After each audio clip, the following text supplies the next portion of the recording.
Thank you, Chief Secretary. Thank you, members of the Fourth Estate. Thank you for coming to the 10th post-cabinet briefing session. Cabinet received reports on progress made in the implementation of priority projects for the third 100-day cycle for the year 2023, as presented by the Ministers of Justice, Legal and Parliamentary Affairs, the Minister of Primary and Secondary Education, the Acting Minister of Sports, Recreation, Arts and Culture, and the Minister of Information, Publicity and Broadcasting Services. The Minister of Justice, Legal and Parliamentary Affairs, Honorable Ziyambi, reported progress on projects under his purview as follows. The construction of the Gwanda New Court Complex is 95% in terms of completion. The building of the Chiredzi Magistrates Court is ongoing, and the integrated electronic case management system is now functional, and the achievement has been finalized in terms of completion. 30 hectares in terms of land preparation, drilling, sowing and planting is complete at Mutimurefu Prison Farm in Masvingo Province. 80 hectares have been prepared in terms of land, and the drilling, sowing and planting is complete at Urungwe Prison Farm in Mashonaland West Province. The Anju Prison Farm in Matabeleland North Province, in terms of an effective irrigation program, is progressing well, and the planned targets are expected to be achieved. 10 inmates out of the 15 targeted inmates have successfully been trade tested for various trades, with 12 inmates of the targeted 20 inmates having written theoretical examinations. The Minister of Primary and Secondary Education, Honorable Timo, reported progress on projects under his ministry's purview as follows. The upgrading of school infrastructure in Manicaland, Bulawayo, Matabeleland South, Harare Metropolitan Province, Mashonaland West Province, Mashonaland Central and Midlands Provinces is 74% in terms of completion. That the construction and conversion of laboratories in Manicaland, Matabeleland North, Harare Metropolitan Province and Mashonaland West Province is at 58% in terms of completion. And that the construction of sustainable and affordable boarding facilities in Matabeleland South, Manicaland, Matabeleland North and Mashonaland East Provinces is now 65% in terms of completion. The Acting Minister of Sports, Recreation, Arts and Culture, Honorable Dema reported progress on projects under Honorable Kesti Coven's purview as follows.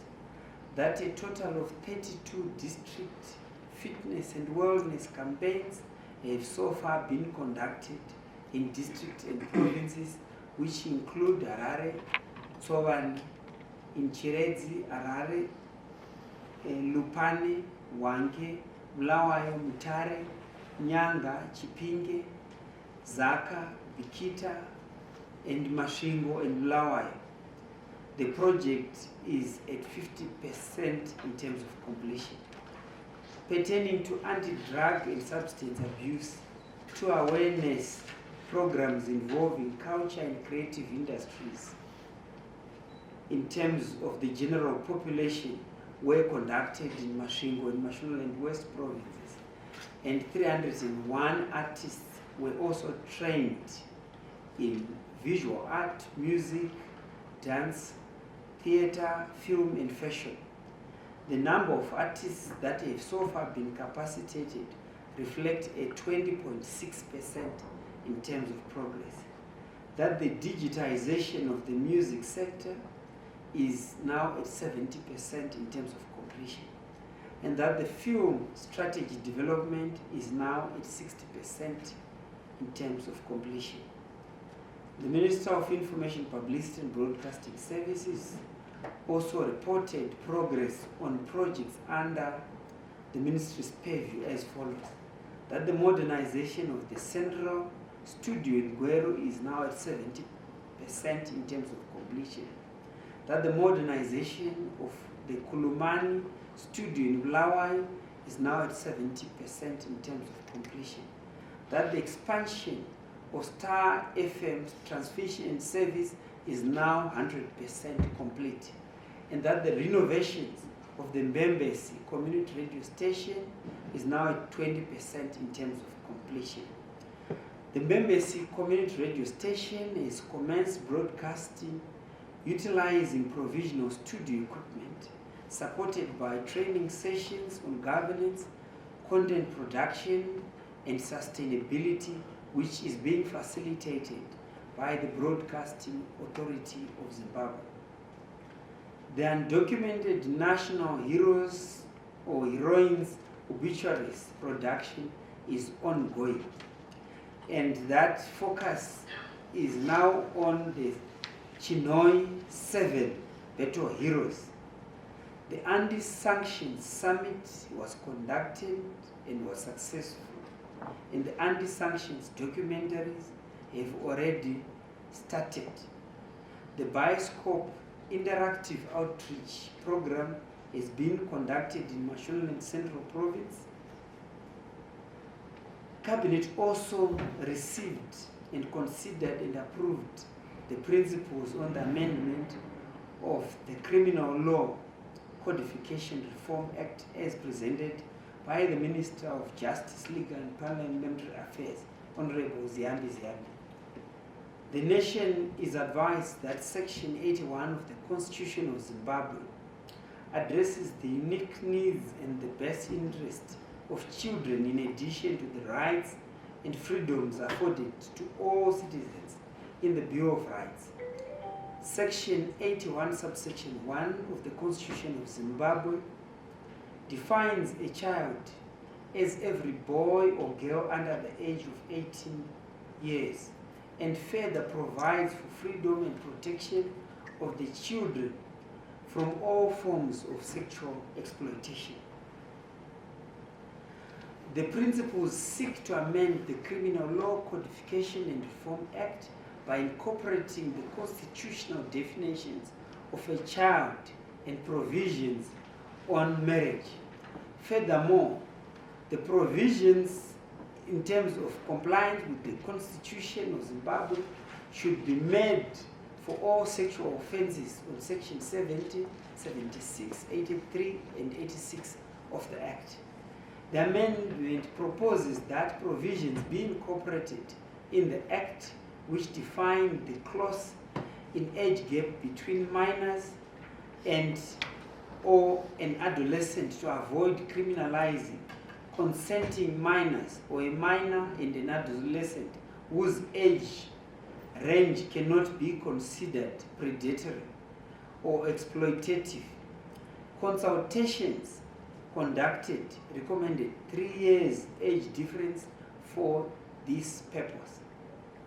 Further proposals include the removal of discretional powers of a social worker and recommending the prosecution of one of the minors where the minor's consent to sexual activity fall within the recognized closing age gap. The amendment proposes that the discretion should lie with the Prosecutor General, who has the powers to decline prosecution in criminal cases. To eliminate predatory and exploitative sexual conduct, the bill provides for the protection of children with disabilities and those with unique communication needs who rely on special sign language for communication which is not classified as official sign language. The provisions will include interpretation of such unique sign language that may aid in adducing evidence in a court of law and not limiting sign language to official court sign language only as admissible. Cabinet also considered and approved the principles of the Climate Change Management Bill as presented by the Minister of Environment, Climate and Wildlife, Honorable N.M. Ndlovu. The nation is advised that the Climate Change Management Bill will provide for the national climate change response through integration of climate change, mitigation and adaptation actions in development, planning and budgeting processes. The proposed bill will provide for the regulation of greenhouse gas emissions, facilitate low carbon development technologies and carbon trading, as well as putting in place measures to reduce the use of ozone depleting substances. The proposed bill will create obligations for the public and private sector stakeholders to collect, archive and share activity data that is utilized in the compilation of national greenhouse gas inventories, climate risk and vulnerability impacts. The bill will also provide for the establishment of the designated national authority and the National Climate Fund to support the implementation of climate change adaptation and mitigation actions provided for in the National Climate Policy. The fund will be financed by a percentage of the proceeds from carbon credits, trading, the fiscus, and multilateral climate finance mechanisms such as the Green Climate Fund and the Adaptation Fund, among others. Cabinet would like to advise that the bill seeks to align with Section 73 of the Constitution of Zimbabwe, which provides for environmental rights, emphasizes on the need to have the environment protected for the present and future generations through legislative and other measures. Consistent with the Paris Agreement and the Montreal Protocol obligations on emissions reporting, the bill will establish and operationalize a domestic mechanization and mechanism for measurement, reporting and verification in order to enable the country to report to the Conference of Parties on the level of emissions by which compliance to the agreements will be measured. Furthermore, the bill seeks to integrate gender perspectives in climate change planning and policy formulation, including the different experiences of men and women in the design, implementation, monitoring and evaluation of policies and programs. The bill seeks to create legislation that enables Zimbabwe to effectively respond to the impacts of climate change, to build climate resilience and promote low carbon development, as well as to establish a climate change fund and also to comply with international obligations on climate change management and ozone layer protection. Cabinet also received an update on the cholera outbreak, which was presented by the Minister of Higher and Tertiary Education, Innovation, Science and Technology Development as the Acting Minister of Health and Child Care. The nation is informed that during the period 16 November 2023 to the 23rd of November 2023, there were 1,744 new suspected cholera cases reported, compared to 1,259 reported the previous week. Rishavane and Mbire are the new districts that reported cases during this period.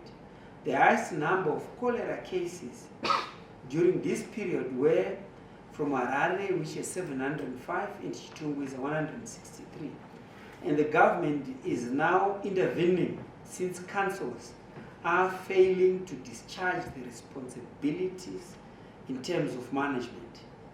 Cabinet would like to advise that by the 26th of November 2023, 46 cholera treatment camps were set up. Oral rehydration points are being set up in communities in order to bring services closer to the people. Case management and rapid response teams training are ongoing by utilizing workstations on the job and classroom methods to improve on disease management. Furthermore, health education on cholera prevention and control measures, including hygiene promotion, is ongoing in all provinces. The training of city health promoters in Chitungu and Harare started this week by targeting 300 community members who will spearhead door-to-door campaigns. Community dialogues, interfaith discussions, and sensitization of key stakeholders on cholera are ongoing in high cholera incidence districts. Cabinet has reiterated that there is need to improve water, sanitation, and hygiene in communities. And to that end, Cabinet wishes to restate that where local authorities are failing to provide infrastructure, government will continue to strengthen intervention strategies. In the meantime, specific interventions that have been put in place by central government in order to augment the following services are ongoing, including the following measures: that immediate safe water tracking in affected urban areas be operationalized, that the continuation of bore drilling and rehabilitation of bores be undertaken, that the monitoring of water quality in all areas be operationalized, that the provision of household water treatment technologies be operationalized, that the repairing of burst sewer pipes is ongoing, that the regular refuse collection and removal of garbage be operationalized, and that restrictions of gatherings in all cholera-affected areas be strengthened in terms of management, that the supervision of all burials in all cholera-affected areas be undertaken, and that having functional public toilets in all public places by involvement of the private sector in terms of investment, in terms of toilets, and the requisite infrastructure be expedited as well. That the installation of hand washing and sanitation devices in all public places be expedited. The Minister of National Housing and Social Amenities, Honorable D. Garwe, as the Acting Minister of Industry and Commerce, updated Cabinet on the cement supply situation. Cabinet would like to advise that PPC continues to supply the market 120,000 metric tons of cement per month, and that the price of cement is currently pegged at $9.34 US per 50 kg bag. That Sino Cement has started to supply the market, and that Kaya Cement has also resumed operations. Furthermore, 713 companies have been allowed to import cement, which gives us a total tonnage of 200,000 metric tons, of which 461 companies have already collected licenses. Government will continue to monitor the situation and will keep the public abreast of the situation as it develops. I thank you. Thank you very much, Honorable Minister, for the presentation. We now move to the first set of 3 questions from members of the press. Thank you, Chief Secretary. The first question relates to what he terms faith-based organization in terms of compliance with the proposed bill and the current legislation that we currently have. He didn't mention his name. Bernard. Yes. So the question is about the reaction or the compliance of faith-based organization in compliance with the proposed bill and in compliance with the existing legislation. So Honorable Ziambi. Thank you very much, Honorable Minister. Honorable Minister, the bill is not, it doesn't concern compliance with marriage laws. The bill is simply trying to align what the High Court said, that a child must be somebody below the age of 18 years. If you recall what the Minister in his statement said, he made reference to Section 81 of the Constitution, which speaks about the best interest of the child, that all children must be children under the age of 18. And in the criminal code, a child is up to 16. So there is a gap between 16 and 18. And this is what we are trying to align. Coming to your question about faith-based organizations, and you will recall that we, in the marriages bill, we outlawed marriages with anyone who is below 18 years. The question of compliance now resides with the law enforcement agencies, which is the police, and is not the subject matter that that was under consideration. What we were trying to do is to make sure that we comply with the Constitutional Court judgment that said a child is somebody below the age of 18, yet our criminal code it set it at 16, and there were these 2 years difference where these children were not enjoying the rights that were in the Constitution. So that is what we are trying to correct. Honorable Minister, if you can allow me to just deal with all of them. No, that's fine. Thank you. The other question was, what does the bill seek to achieve in terms of marriage? And perhaps at the age, you can also respond to the discretionary powers of the social workers and what the legislation also seeks to achieve. So you can go ahead, Honorable Ziambi. Thank you. Thank you very much, Honorable Chair. In fact, what the bill is doing is it's actually harmonizing, like what you say. Our marriage laws now say you can't have no marriage can be there if you are less than 18. Now we are saying a child is somebody who must be 18 and below. So all the children now are covered, and this is basically what we are trying to realize to ensure that we align with the Constitution. And I will defer to the Attorney General to deal with the discretional powers of the AG question. Thank you very much, Chairman. Thank you, Chief Secretary, Honorable Minister of Justice. Let me start by emphasizing that the bill is mostly concerned with the best interest of the child.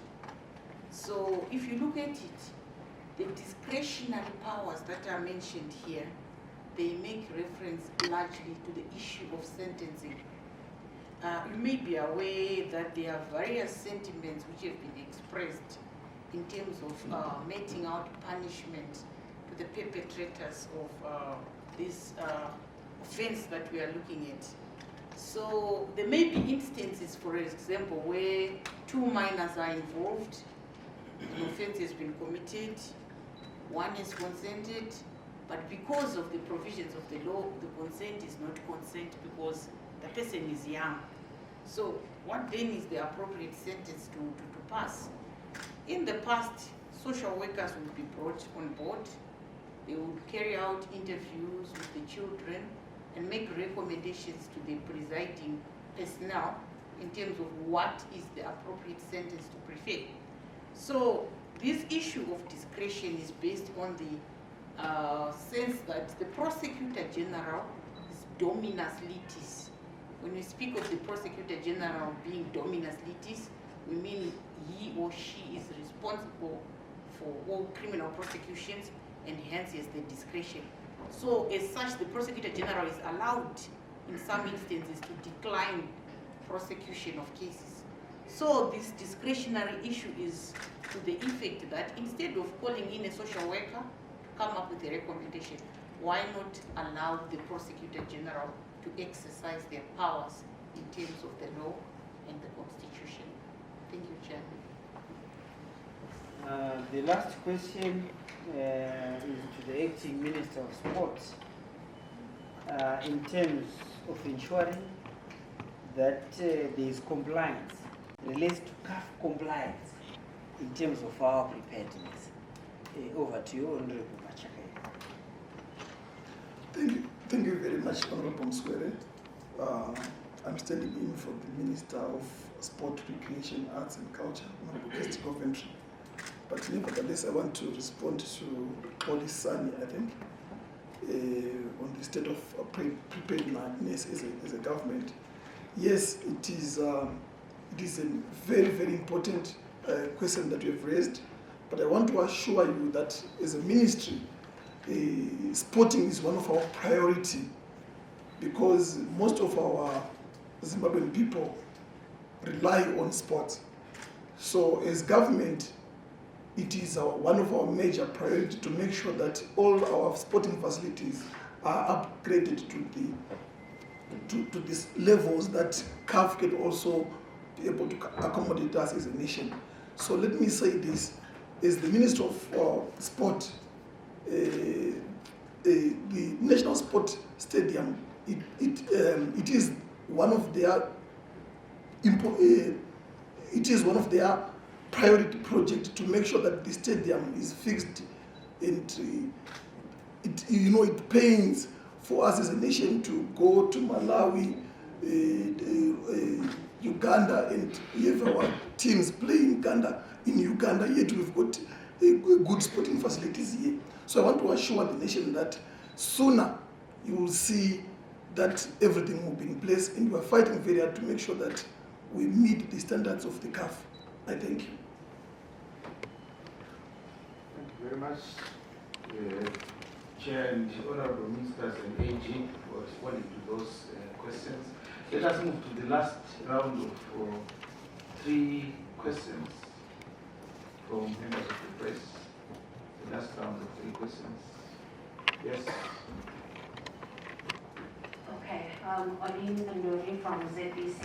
The Chair spoke at length of the climate change bill. My question is with regards to the impending COP28 and World Leaders Conference on the 1st of December. With regards to the contentious Paris Agreement and fossil fuel debate globally, what is government's position and its debate at COP28? Yes, next. Can you repeat your question? Or what is government or Zimbabwe's message to COP28, particularly the contentious Paris Agreement, the contentious fuel debate, fossil fuel rather, debate globally? Thank you very much. Yes. It's Nashima Tambo from Arizo. Okay, my question is, what is the government doing in making sure that they supplement the councils with trucks to collect garbage? Recently, we've received a complaint. I had an interview with the town clerk of Harare. You are saying you have shortages of trucks to collect garbage. So what did the government do to make sure that they are capacitated in collection of garbage? The last question. Last question.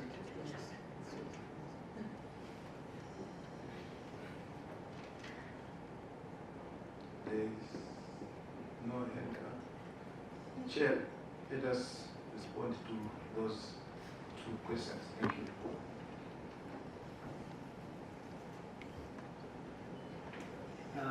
Thank you, Chief Secretary. The first question is from Olindo from ZBC in terms of the climate change management bill. But the question is, what is government's message, number one, in terms of the COP? And the second, in terms of the contentious, what she termed contentious Paris Agreement, focusing primarily on fossil fuel in terms of, okay? So, Honorable Rodzi. All right, thank you very much, Chairman. So, I think Olin is asking one question. If I've gotten it right. So, I won't really divulge our message. You get it when our minister, who's already left for Dubai, is gone. He is going to be deliberating on behalf of the country and at a larger scale on behalf of the continent. But however, let me remind the House that it was agreed, again probably for the third time, during COP26 at Glasgow, that the developed countries have an amount of money that they have to put on the table for the mitigation or for the adaptation and mitigation of the for the developing countries to stop using fossil fuels. Up until that money is on the table, that's when we are going to deal with the issues of fossil fuel. But however, let's see what comes out from our minister as he's standing in for the country at COP28 and the greater part of Africa and other developing countries. Thank you very much. Thank you, Honorable Rose. The second question was not part of the post-carbon session.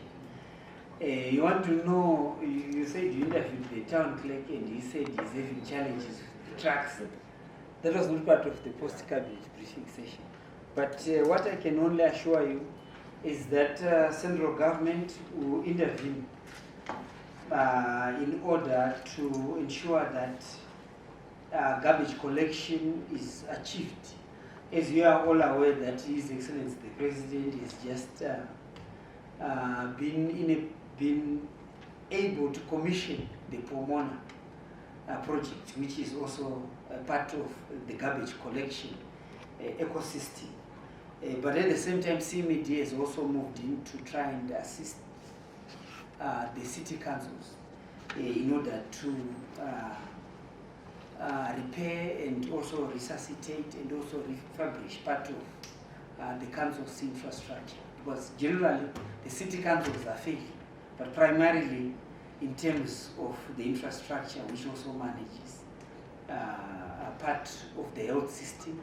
This is precisely why we also have these cholera outbreaks, having the highest numbers in Harare and Chitungwiza. So government has put in place a committee focusing also primarily on the drilling of boreholes, the refurbishment of water infrastructure, the upgrading of the Morton Jeffrey waterworks, at the same time rehabilitation of boreholes across the country, and also putting in place the requisite health infrastructure across all provinces, and primarily focusing on Harare and Chitungwiza, where we have had a number of deficiencies in terms of the council's management of public resources. So government will intervene in a number of ways through this committee. Thank you. Thank you very much, Honorable Chair. We have come to the end of today's post-press briefing. Thank you very much.